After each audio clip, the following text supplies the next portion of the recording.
On the 23rd of June 2016, the British public voted to leave the European Union. Now, it was fair to say that this vote was unexpected. Of all the 18 polling organisations in the United Kingdom, the vast majority of them predicted that the Remain campaign were up 5 or 6 points. Even on the night of the referendum itself, there were reports from within the Leave camp that the head politicians were writing their concession speeches for the morning after. When the morning after did finally come, the country was in a state of shock. The biggest post-war event in British history had happened, and nobody had seen it coming. What was even more unexpected was that Labour voters had disproportionately voted to leave the European Union, despite the entire Parliamentary Labour Party being for Remain. My research goal was seeking to solve one possible explanation of a diverse and complicated issue.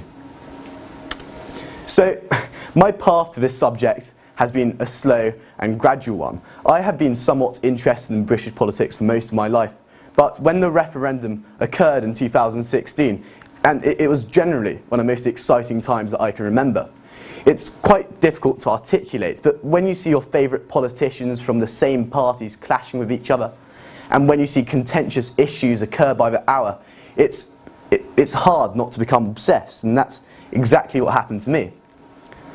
Also, another factor was the severity of the campaign. This sense of importance came over Britain, and everyone knew that no matter what happened in the votes, the characteristics of the country would change completely. Last year through AP Seminar, I further built on my interest in elections. I did literature reviews on how the Electoral College shaped the US presidential elections and how the media affected just American elections in general. And this very much served as the foundation of my project. When AP Research did finally come, I knew that I wanted to do a topic on the EU referendum. The trouble was, it made for a colossal subject, and I wasn't quite sure what to narrow it in on.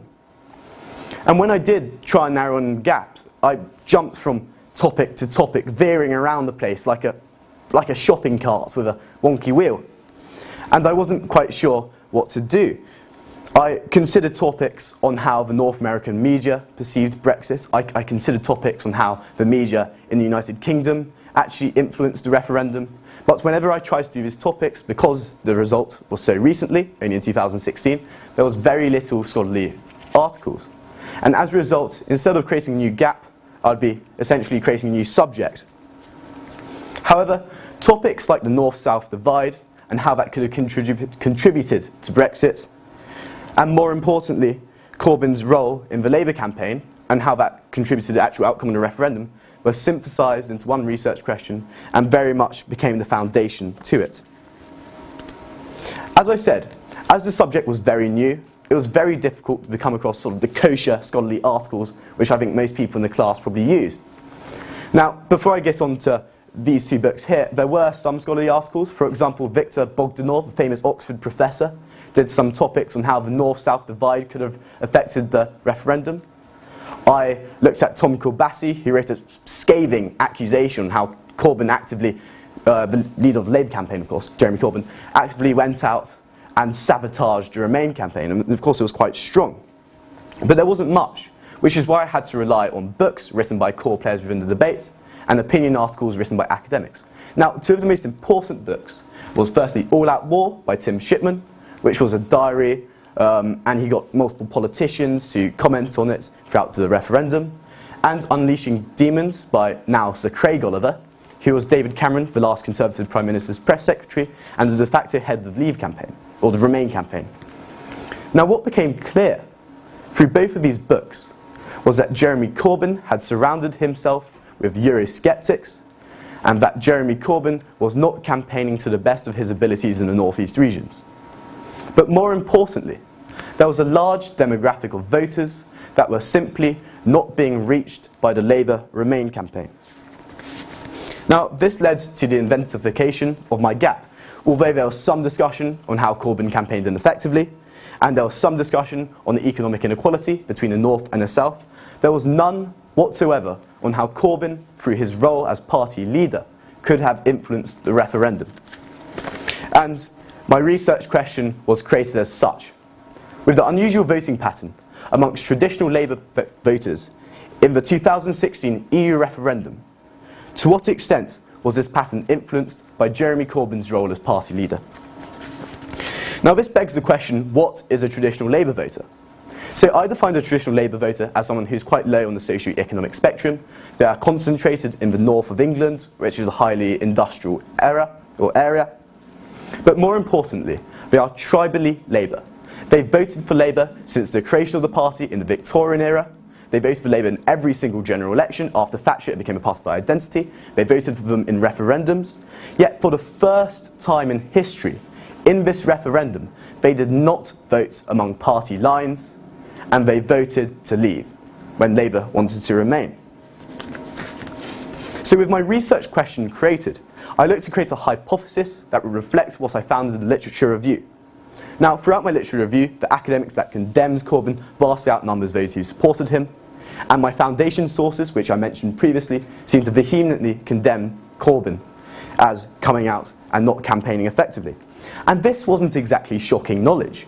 It was a well-known fact that Corbyn voted never to enter the EU in 1975, and he continued to oppose further European integration as recent as 2015, only 1 year before the actual election. And for this reason, I hypothesized that Jeremy Corbyn influenced the EU referendum in Leave's favour. And in particular, he influenced the traditional Labour Party voter. Now this turned out to be completely and spectacularly wrong, but I'll get to that later. So my study now sought to find an effective method that could communicate what I learned throughout my research. So I used a case study method that incorporates both polling analysis and narrative interview. I did that because I had just research that didn't relate to each other, so I had to find a broad method that could encompass both of the tools I used. And as for the sub-methods that I used, the polling analysis, the polling analysis was a gathering of polls from one source. In my case, I used YouGov because it was mentioned frequently by my sources in their citations. And I used narrative interviews. Now, narrative interviews are a form of research that encourages and stimulates the interviewee to provide social context about a significant event. So basically, I used the polling data to locate a problem, and I used a narrative interview to provide social context. And that's how my paper really came to be. So now I look to apply the method. So the way I applied the polling data was I gathered the 4 previous Labour leaders. I looked at their approval ratings 6 months, 3 months and 1 month before an election took place, on electoral vote to be more precise. I then gathered how well they did in the northern constituencies where the traditional Labour voter is highly concentrated, and I looked to see whether that approval rating can translate into a successful electoral vote. As for the narrative interview, I had 4 interviewees, 2 from the Labour Party, 2 from the Conservative Party. Now, they represented different schools of thought, and it was an attempt to replicate the political spectrum. Now, of course, there were some limitations to this. Polling data, as of recently, has proved to be fairly sketchy, and it's hard to use 1,000 people to represent over 10 million. So, of course, it's prone to error. As for the interviewees, the limitations would be that trying to get 4 people to represent the entire political spectrum is always going to be a task. But it was somewhat effective, I'd say. Now, the polling data was when my hypothesis really began to fall apart. And the best way to do this is if I go through this row by row, so bear with me. So the first person is Tony Blair. Now, Tony Blair was a very successful Labour politician, probably the most successful since the war. And as a result, he did very well in approval ratings, 38.6%, and he got 76% in the northern constituencies, so that actually translated into a successful seat. Next came Gordon Brown in 2010. Now, I'm not sure how many of us remember Gordon Brown, but he was a very dour figure. He led Britain through the financial crisis. He led Britain through the Iraq War. And as a result, he wasn't very popular. So he only got 29.6%, and he lost 6.6% in actual constituencies. So that's about 2 constituencies. Now, next came Ed Miliband, and I quite liked Ed Miliband, so I was a bit surprised to see how low his approval rating was. So only 21.3%. But what's important here, and thought-provoking, is the fact that he actually got more seats than Gordon Brown, despite Gordon Brown having a higher approval rating. Now, finally came Jeremy Corbyn. Now, Jeremy Corbyn got the second highest approval rating out of every single Labour leader.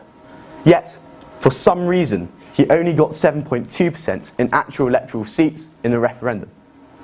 Now, that offers two possible theories. The first one is that, well, Corbyn must have just campaigned so spectacularly awful that he lost his huge approval rating in the space of a few weeks.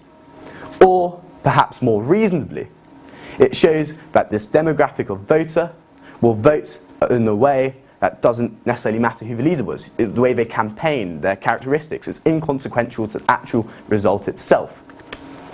So now I look to the interviews to confirm or deny what I found.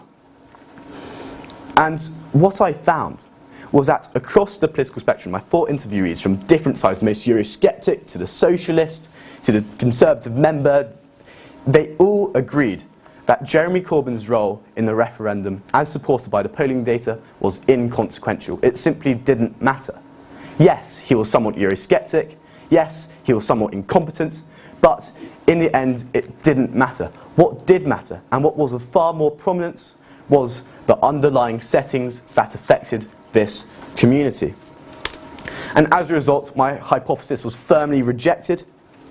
And looking back now, it almost seems naive and somewhat elitist to believe that an entire region of 10.6 million voters could have been influenced by one incompetent and, wet politician. And through this project, it became clear that Brexit was a symbol and Brexit was a tool. It was a symbol of discontent of modern living, a discontent of postmodernism and globalisation, and a tool to retaliate against the elites that have pressed it down upon them. And although some of this does relate to the EU, we must seriously consider what the actual derivation of this vote was. So allow me to ask you this. The demographic that I identified, do they deeply care about the fishing borders and how they decline 30 miles? Do they deeply care about how we can't create trade deals with other countries because the whole of the European Union has to consent and as a result they always fall forward or fall back?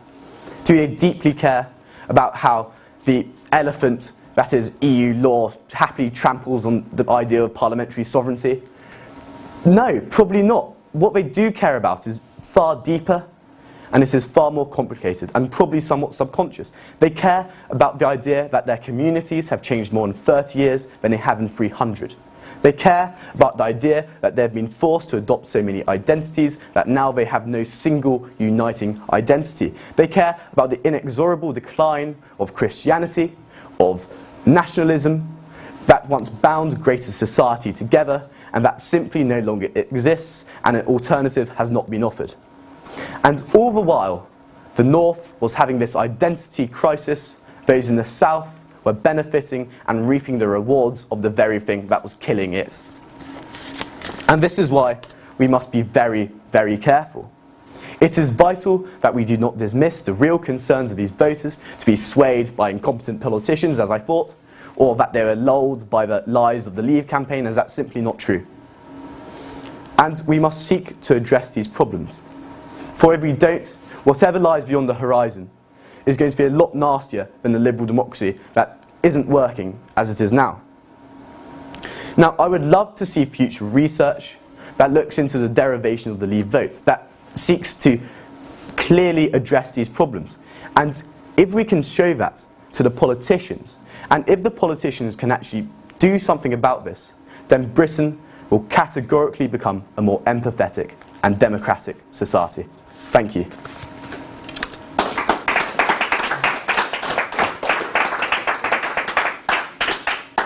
Thank you, Nico.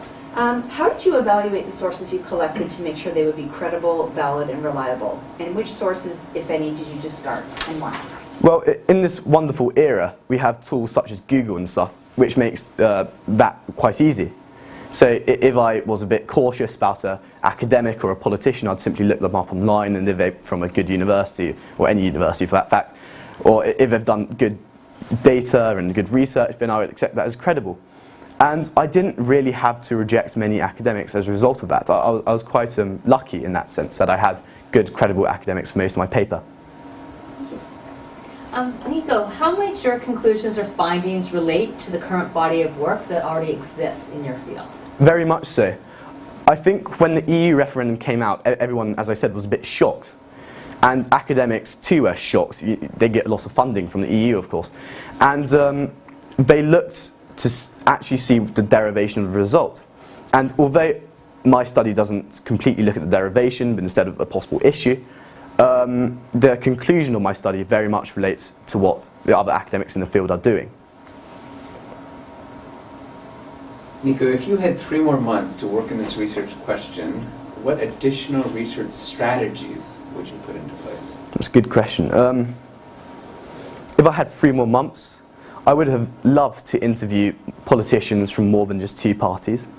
And as I said, I only used 4 interviewees. If I could use 8, then I could include other parties, the Lib Dems or the Scottish Nationalist Party or the Welsh Nationalist Party. And that would allow me to really have a complete view, or as complete as it can be, of the political spectrum. Thank you.